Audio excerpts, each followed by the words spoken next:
Welcome to Under the Umbrella, a series where we invite experts to share with us the key things a homeowner needs to know about buying or selling a property safely and securely, all right under the umbrella. So how does this show work? On our table, there are a few questions that our production team has prepared based on the top questions asked by our clients and viewers. These questions are wrapped up in the cocktail umbrellas. Our guests will select one umbrella at a time to open and answer the questions that are wrapped inside. Once they answer all the questions, they will be rewarded with a drink. So let's get started.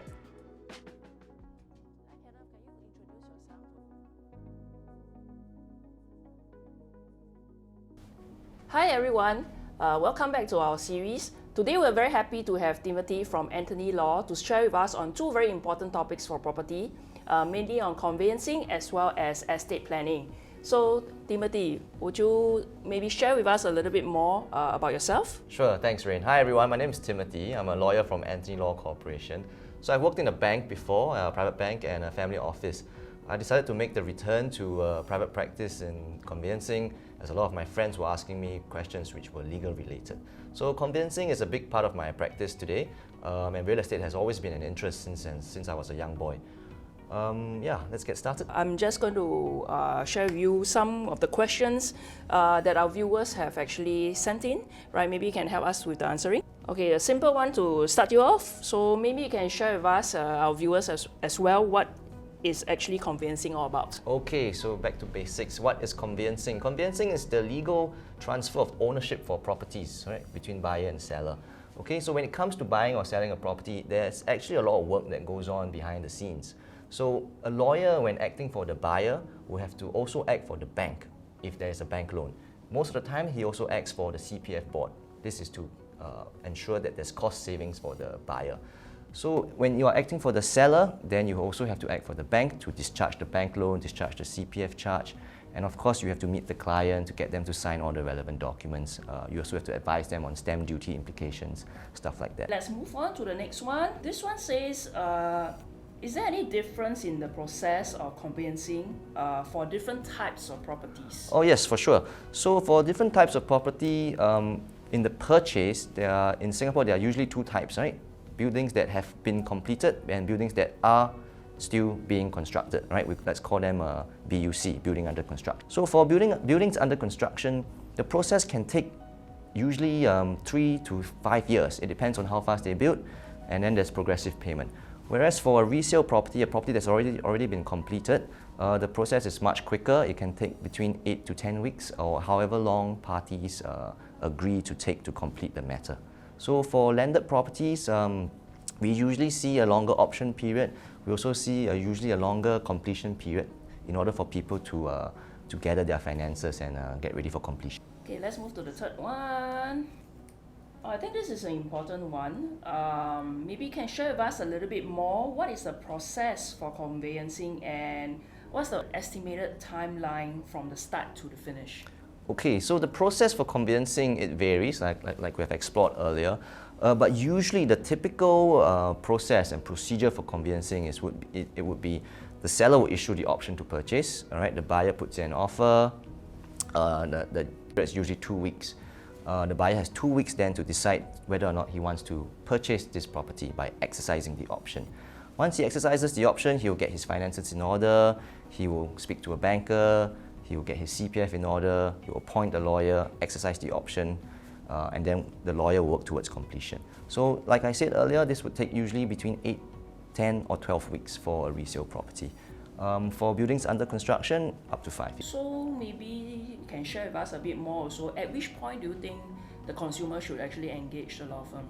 If it was entirely up to me, I would suggest that consumers engage the lawyers at the very start. At the same time, they approach the real estate salesperson. And then we all work as a team, negotiate terms of the contract, and get the best deal for the consumer. Yeah, totally agree on that. Usually for my clients, I will try to actually bring you guys in right from the start, yes, so that if there are any questions with regards to legal, at least I have you to help me. Yes. This question is, the consumer want to know, so today if I purchase a property, is it compulsory for me to hire a lawyer? Can I do it on my own? No, unfortunately not. You would have to appoint a conveyancing lawyer. I'll explain why. Because there's a lot of details that go behind a conveyancing deal. And I think what is most important behind a conveyancing deal is that the transfer in ownership, transfer in land or transfer in the strata area is done properly, all right? So we have to ensure that there's a smooth transfer of ownership between seller and buyer, and that the buyer will receive good ownership of this land or this strata. So it's extremely important to appoint a lawyer. It's best to leave it to the professionals. Yeah.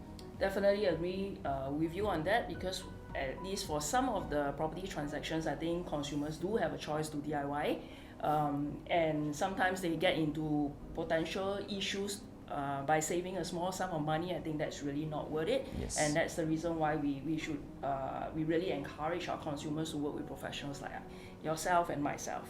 Okay, let's look at the last question for conveyancing. This one's pretty applicable to quite a lot of consumers. So for consumers who are looking to sell and then purchase a property, will they be able to use the same conveyancing lawyer for both their sale as well as their purchase? Okay, great question. Yes, it can be done. So when you are ready to sell a property, you engage the lawyer. Okay, the same seller wants to now purchase a next property. Yes, the same lawyer can act for the purchase. However, I just need to highlight that the same lawyer cannot act for both the buyer and the seller in the same transaction. That would be a conflict of interest. Okay? Yeah, I think even for property transactions, we are not allowed for dual representation. I think that's in the same principle, I guess. Yes, correct. So we've finished 5 questions. So recently I encountered a transaction for my own cases. Yep. I think it was a little bit of mismatch in terms of the conveyancing process. And one of my clients was going to sell and then purchase the next home. And then what happened was the money seemed to be, or the sales proceed, and the CPF didn't really manage to come back in time for them to complete for the purchase. Is this a common issue, and how maybe you can give us some tips and idea how we should go about dealing with such cases if I'm looking to sell and then buy? All right, great question, Rain. This is extremely common now because I think people want to transition from selling the property and then transition smoothly into completing their purchase. But of course, prudent financial planning is extremely important. We'll stress that. So what we usually advise clients is to leave the completion of the sale 1 month before the completion of the purchase. So this will leave ample time for funds to come in and then go out. I think what a lot of people forget is that once funds come in, it also takes time for the funds to go out again. So I think that is where the common misconception might be. They always think that once the funds are in, it can be used immediately. But that's not the case because it takes time to get the loan disbursed. It also takes time for the CPF to come in and go out. Okay, so very good tip for everyone out there. Definitely 1 month in between both your sale and purchase. Maybe one last question for the conveyancing part. How long does it take for the CPF to actually come back into my ordinary account to be used in the next, my next purchase? Yes. Or, Okay, great question. Okay, so after the completion of a sale, typically the CPF proceeds will be back in your ordinary account within 3 to 5 days. But of course, this depends on how fast CPF does it.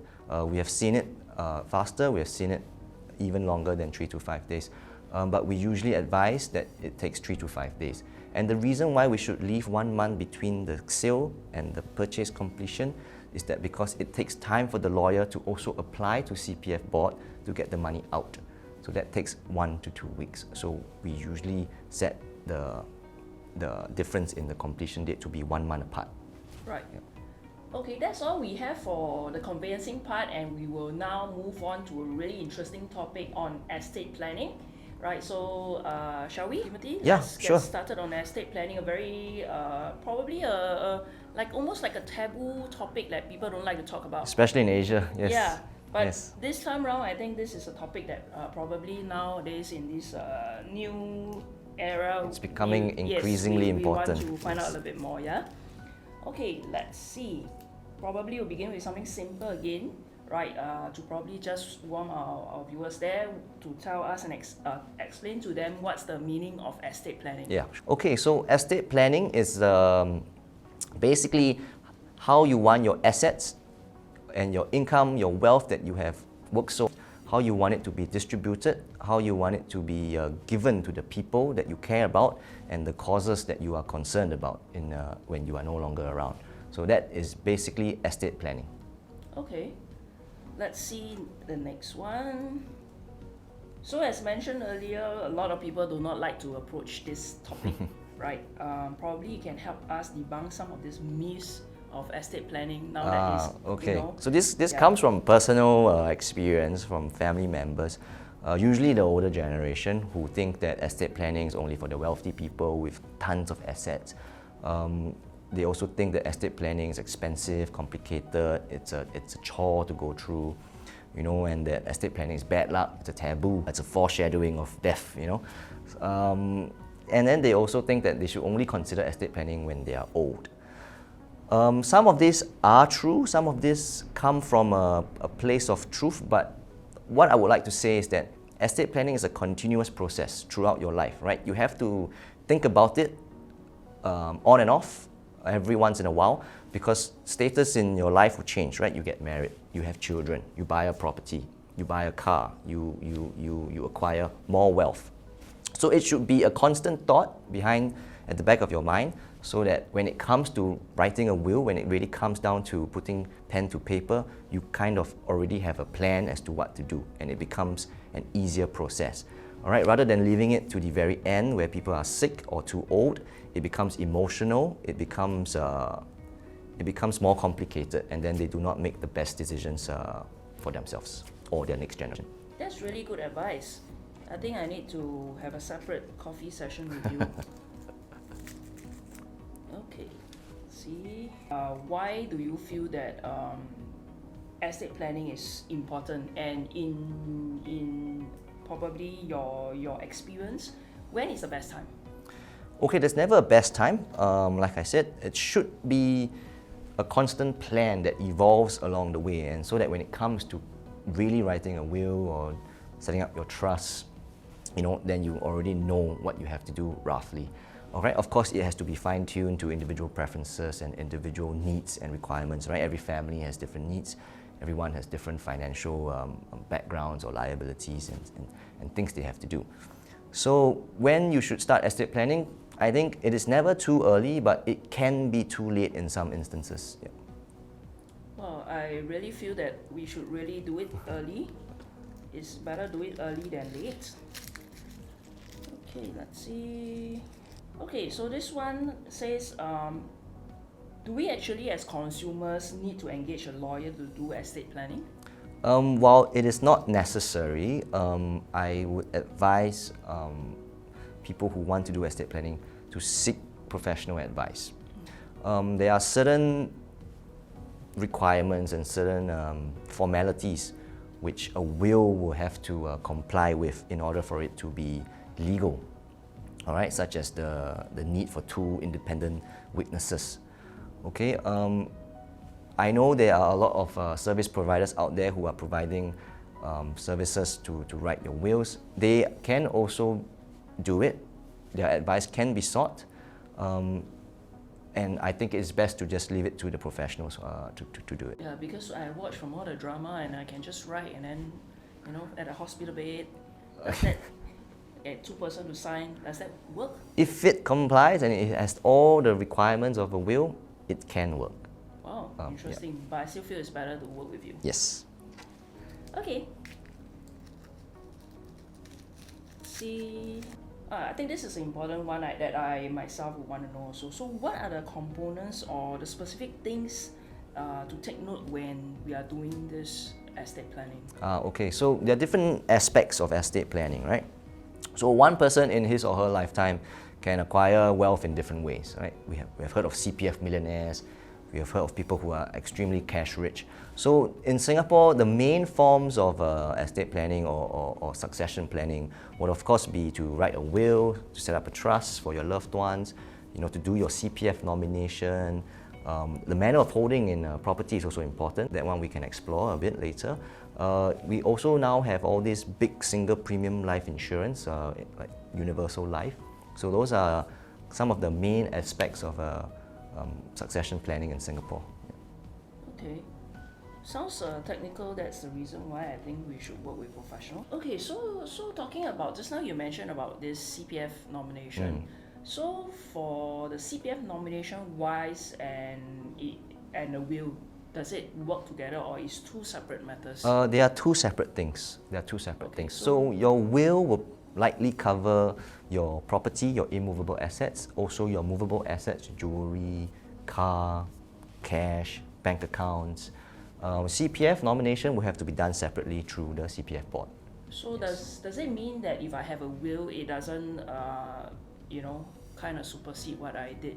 No, CPF funds and your CPF funds is a separate thing from your will altogether. So that means to say that definitely for consumers, they need to take care of these two things? Yes, mainly, yes. Yeah, okay, so a good tip for our consumers out there. So remember to do your CPF nomination as well as your writing of wills or estate planning separately.